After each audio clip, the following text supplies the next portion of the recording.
في المحاضرة ديّة هنعمل install للenvironment أو بيئة العمل الخاصة بينا.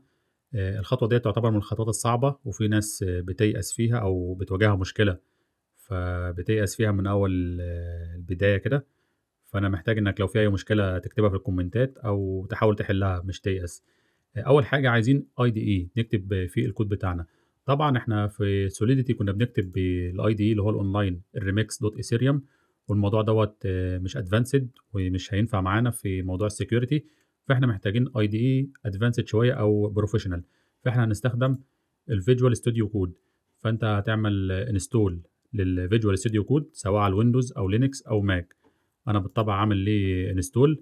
بعد ما تعمل install للvisual studio code، الكود هنا هيكون كله باللون الأبيض، فأنت محتاج تنزّل إضافة اللي هي الخاصة بsolidity، بحيث إن هو يفهم إن الكود بتاعك دوّة مكتوب بلغة البرمجة solidity، ويرتبه لك بالطريقة ديّة أو يعمل له highlight بالألوان ديّة. أول حاجة هتنزّل الإضافة من هنا من خانة الإضافات، هتكتب solidity، هيظهر لك كذا حاجة ممكن تنزّل اللي هي ديّة اللي هي خاصة بالnomic foundation. هتعمل لها install وتنزّل solidity language برضه تعمل لها install. وبرضه ممكن تنزّل حاجة خاصة بالذكاء الاصطناعي أو بالAI بحيث اللي هو يقدر يساعدك. ممكن تنزّل الGitHub Copilot أو الDeepSeek، بحيث إن هم مثلًا يساعدوك في كتابة الكود أو كده.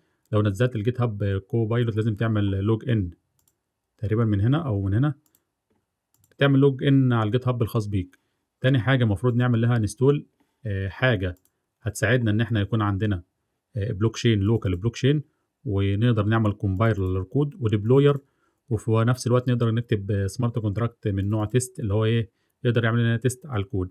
الحاجة ديّة أو الframework ديّة هي Foundry دوّة الdocumentation الخاص بFoundry. Foundry book هتكتب على جوجل Foundry framework وتفتح الdocumentation الخاصة بيها. بس قبل ما تنزّل Foundry ما بتشتغلش على ويندوز أو على الباش بتاع الويندوز، فإحنا محتاجين نثبّت ليها حاجة أو نثبّت نظام لينكس على الويندوز. بنثبّت دوّة عن طريق حاجة اسمها الWSL، اللي هي بتقدر تعمل لينا terminal زي بتاعة الLinux على الويندوز WSL أهي. فأنت مثلًا النسخة بتاعتك لو Windows 11 أو Windows 10 هتكتب install WSL واسم الويندوز بتاعك، وهو هيدّيك الcommand هنا. بتكتب هنا في WSL -install، وهو هنا بينزّل Ubuntu بصيغة افتراضية، وأنت ممكن تحدد هنا اسم Linux أو اسم نسخة معيّنة من Linux لو أنت محتاج نسخة معيّنة. فإحنا بنخلّيه مثلًا شغال على الdefault، ولو هو طلب منّك اسم النسخة هتسميها Ubuntu. طبعًا دوّة في الCMD الخاص بالويندوز، بحيث اللي هو يدّيك terminal أو الأكواد بتاعة الLinux تقدر تستعملها على الويندوز، بحيث نقدر نعمل install للFoundry. بعد ما تعمل الكلام دوّة طبعًا هتفتح الVS Code بعد ما تنزّل الWSL. هتفتح الVS Code هتلاقيه بيفتح معاك وملاحظ هنا العلامة الزرقا ديّة اللي هي الWSL Ubuntu، اللي هو بيقول لي هنا الterminal بتاعتك ديّة هتكون شغّالة بنظام Ubuntu. ما لناش دعوة دلوقتي بالباش بتاع الويندوز أو الCMD بتاعة الويندوز، لإن Foundry مش بتشتغل عليها. حتى هنا هتلاقي كل الأوامر اللي هي الLinux هي اللي شغّالة. يعني لو عملنا أمر pwd اللي هو دوّة بيطبع لك أنت واقف في أي folder دلوقتي هتلاقيه شغّال. لو طبعنا الأمر ls اللي هو بيقول لك بيفحص لك الfolder دوّة فيه إيه، هتلاقيه شغّال. الأوامر ديّة من نظام Linux هنتعرّض ليها باستمرار وهتعرفها. الterminal هنا عشان تفتح terminal new terminal كده بقى عندي 2 terminal، وديّة اللي بنكتب فيها الأوامر بتاعتنا بحيث لو عايزين نعمل مثلًا deploy للكود أو نعمل compile عن طريق Foundry.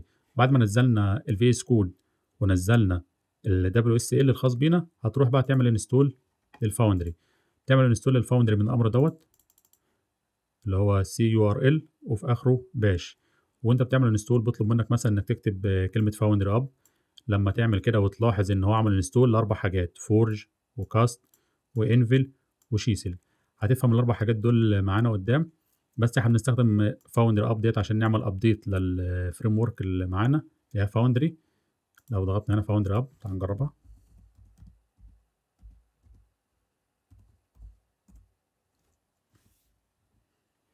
هو هنا أهو حتى بيقول لك download forge cast anvil. قال لك تمام، تمام.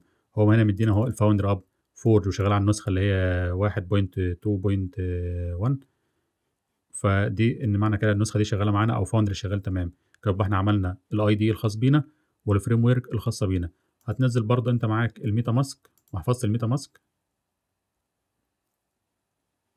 هتنزلها عشان نحتاجها، وهتشغلها على إيه؟ على التست نت اللي هي شو تست نت ديت هتعملها اون بدل ما هي اوف، وهتشغلها على سيبوليا.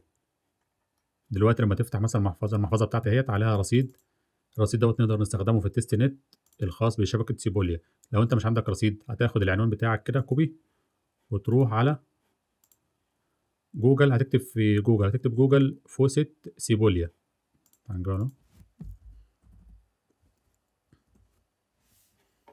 هتختار اول حاجة هنا، هتنزل العنوان بتاعك وتعمل ريسيف، هو بيبعت لك من هنا 0.05 من الاثيريوم على سيبوليا.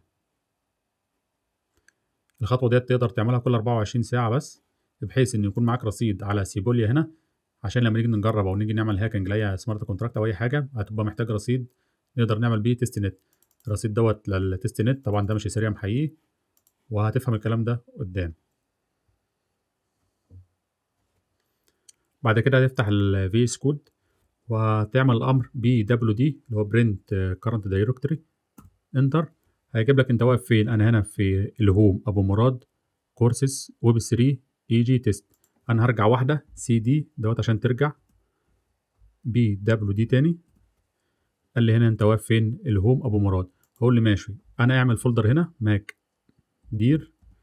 ماك دير دوت هو اختصار ميك دايركتوري اللي هو إيه؟ انشئ فولدر هنسميه سمارت كونتراكت هاكينج. انتر. هو كده عمل ايه الفولدر دوت LS عشان نشوفه. هتلاقي ظهر معانا فولدر هنا اسمه ايه؟ سمارت كونتراكت هاكينج. هنكتب CD واسم الفولدر، خدوا كوبي، انتر. كده يبقى احنا بقينا في الفولدر الخاص بينا اللي هو السمارت كونتراكت هاكينج. هتعمل كود فاصلة دوت.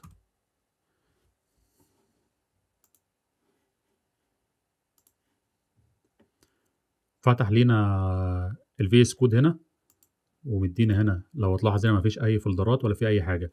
فعشان نبدا مشروع جديد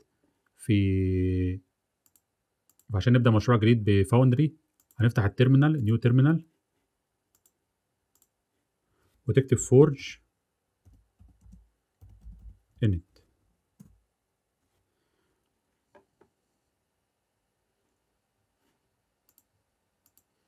لاحظ هنا بعد ما عملنا فورج انت فتح لنا مشروع جديد هنا. المشروع دوت نزل فيه الملفات الخاصه بالفريم ورك فاوندري.